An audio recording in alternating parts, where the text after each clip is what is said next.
ताजा, रसीले और शानदार prime tomato ketchup, fresh and pure. कि अगर आप प्रीपेड मीटर से कनेक्शन लेते हैं उस केस में आपको सिक्योरिटी डिपॉजिट नहीं देना है। तो उड़ीसा के अंदर भी चारों बिजली वितरण कंपनियां प्रीपेड मीटर का कनेक्शन देती है। कंज्यूमर की चॉइस है, अगर वो लेना चाहे ले सकता है, और अगर वो बोले कि मुझे पोस्टपेड ही चाहिए, यानी कि पहले कंज्यूम करूंगा बाद में बिल से आएगा उसके बाद पेमेंट करूंगा, वो उसका चॉइस है। तो प्रीपेड मीटर के केस में आपको सिक्योरिटी डिपॉजिट नहीं देना है।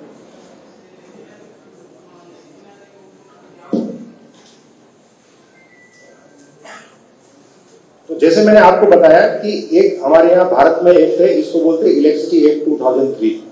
तो जो सिक्योरिटी डिपॉजिट कोई भी कंपनी, डिस्ट्रीब्यूशन कंपनी किस प्रकार से लेगी, कितनी राशि लेगी, कितना टंका होगा, कैसे कैलकुलेशन होगा, उसका सबका एक प्रोविजन बनाया उसने, जिसको हम सेक्शन 47 बोलते हैं इलेक्ट्रिसिटी एक्ट के अंदर। आप अगर कोई भी इलेक्ट्रिसिटी एक्ट को गूगल करके निकालेंगे, उसमें जो धारा 47 है उसके अंदर इसका बारे में प्रावधान किया हुआ है, राइट।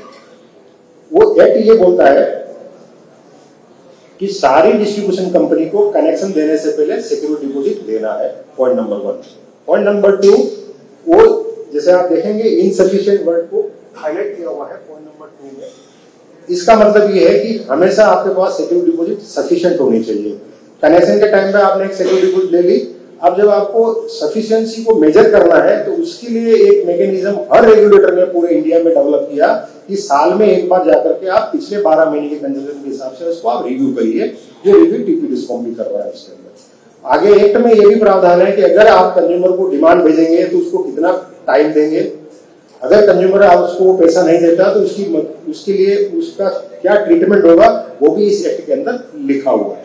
तो इसी एक्ट के प्रावधान को सारे रेगुलेटर ने इंक्लूडिंग ओईआरसी एडॉप्ट किया है, क्योंकि इस एक्ट में लिखा हुआ है कि कोई भी रेगुलेशन स्टेट रेगुलेटर बनाएगा वो इलेक्ट्रिसिटी एक्ट 2003 के जो प्रावधान है उससे बियॉन्ड नहीं बना सकता, बिकॉज ये आपका मेन एक्ट है।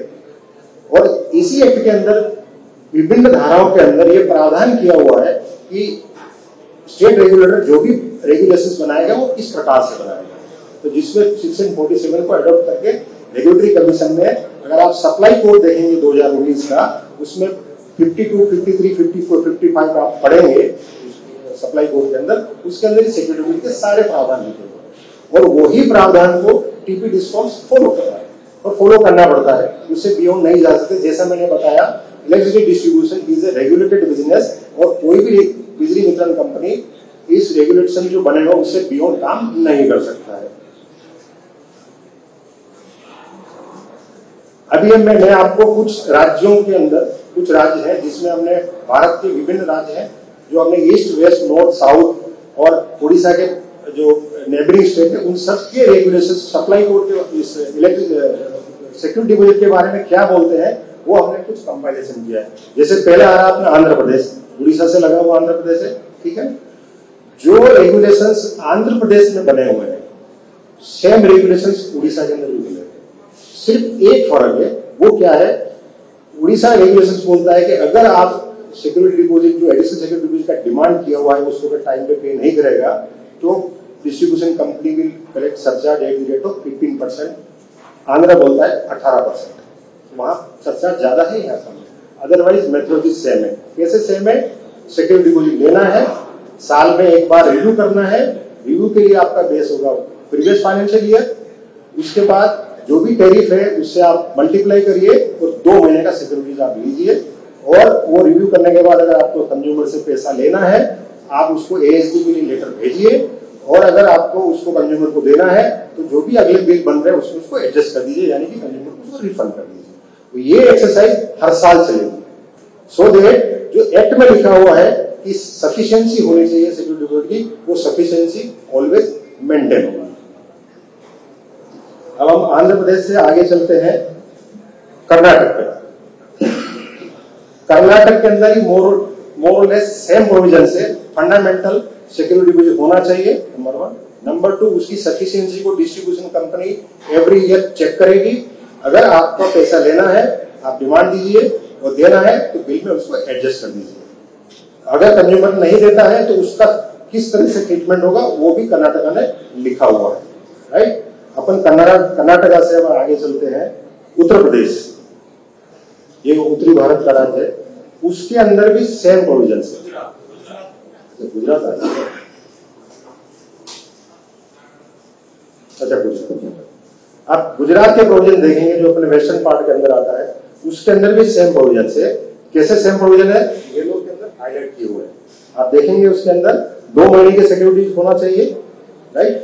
उसको एडीबीसी को डिस्ट्रीब्यूशन कंपनी चेक करेगी, उसके बाद उसका डिमांड भेजेगी और अगर ज्यादा है उसको बिल में एडजस्ट करेगी। गुजरात के अंदर भी सेम प्रोविजन है। उसके बाद अपन चलते हैं उत्तर प्रदेश। आप अगर उत्तर प्रदेश में भी देखेंगे, येलो वाला जो हाईलाइट किया हुआ है वो सेम चीज है। सेम चीज कैसे है, अगर आपके सिक्योरिटी डिपॉजिट 2 महीने के अंदर के बराबर कम होती है आप लीजिए, ज्यादा है आप वापस दे दीजिए, ठीक है, सेम चीज है उसके। उसके बाद अपन चलेंगे महाराष्ट्र। महाराष्ट्र में भी आप देखिए उसको येलो पोर्शन को हाईलाइट किया हुआ है, सेम प्रोविजन है, कोई फर्क नहीं है। अब आई बात की ये सेम प्रोविजन क्यों है, तो जैसे मैं आपको तीसरी बार बता रहा हूं कि सिक्योरिटी डिपॉजिट लेने के लिए इलेक्ट्रिसिटी एक्ट 2003 में उसको आगे ये सारे राज्यों में हम देखें प्रावधान सेम है। क्यों है, मैं आपको वापस क्लेरिफाई कर रहा हूं इसके अंदर, क्योंकि electricity act is a governing act, main act, जिसको अपन आम भाषा में बोल सकते हैं पेरेंट एक्ट है। उसके बाद जो रेगुलेशंस बनाता है, सबऑर्डिनेट रेगुलेशंस बनते हैं, वो उसके चाइल्ड है। तो क्योंकि एक्ट में 47 में लिखा हुआ है कि आपको सिक्योरिटी डिपॉजिट लेना है, सफिशिएंसी को चेक करना है, कंज्यूमर अगर नहीं पैसा देता तो आपको से क्या ट्रीटमेंट होगा उसका, वो मैकेनिज्म वहां लिखा हुआ है, उसको हर रेगुलेटर ने एडप्ट वैसे ही किया। तो ये उड़ीसा के लिए कोई नया नहीं है, ये पहले भी था, आज भी और आगे भी रहेगा, क्योंकि हम रेगुलेटेड बिजनेस में हर कंज्यूमर के प्रोसेस को प्रोटेक्ट करना है, प्लस आपके पास में सिक्योरिटी मैकेनिज्म जो होना चाहिए, क्योंकि अगर एक कंज्यूमर नहीं देगा और सारे कंज्यूमर पैसे देंगे, जो कंज्यूमर ने पैसा नहीं दिया वो जो 99 कंज्यूमर बचे उनके ऊपर लोड आएगा, सबको पेनल्टी। एक बहुत इंटरेस्टिंग बात इसमें कि आपने देखा होगा 47 के अंदर एक सेक्शन 43 लिखा हुआ रहा है। सेक्शन 43 ये बात करता है कि आपको सबको बिजली का कनेक्शन देना है, अगर वो जो भी कार्रवाई जो प्रोसीजर है उसको फॉलो करता है। जब सबको कनेक्शन देना है तो कोई ना कोई सिक्योरिटी मैकेनिज्म डिस्ट्रीब्यूशन कंपनी के पास में होना चाहिए।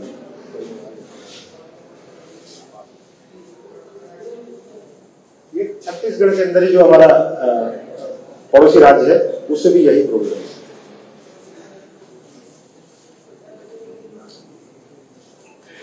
अभी हम आते हैं ओईआरसी के रेगुलेशंस के ऊपर, जिसके तहत चारों डिस्ट्रीब्यूशन कंपनियां काम करती है। आप देखिए इसमें जो हाईलाइट कर रखे हैं येलो वाले पोर्शन, सेम प्रोविजन से जो मैंने पहले आपको 5-6 राज्य के बारे में बताया वो सेम चीज है। आपको सिक्योरिटी लेना है डिस्ट्रीब्यूशन कंपनी को, रिव्यू करना है, ज्यादा है बिल पे दीजिए, कम है डिमांड करिए, 30 दिन में उसको पैसा देना पड़ेगा। अगर वो पैसा नहीं देगा तो उसका जो भी सरचार्ज वगैरह जो भी लिखा हुआ है रेगुलेशन के हिसाब से वो लेंगे। तो ये जो उड़ीसा में जो प्रैक्टिस है वो कोई अलग नहीं है, हर राज्य के बराबर है, जो भी राज्य में आ रही है। अच्छे टमाटर होंगे पार, दागदार हो गए बाहर, ज्यादा पकने वालों की हो गई हार। ताजा रसीले प्राइम का दावेदार, prime tomato ketchup, fresh and pure.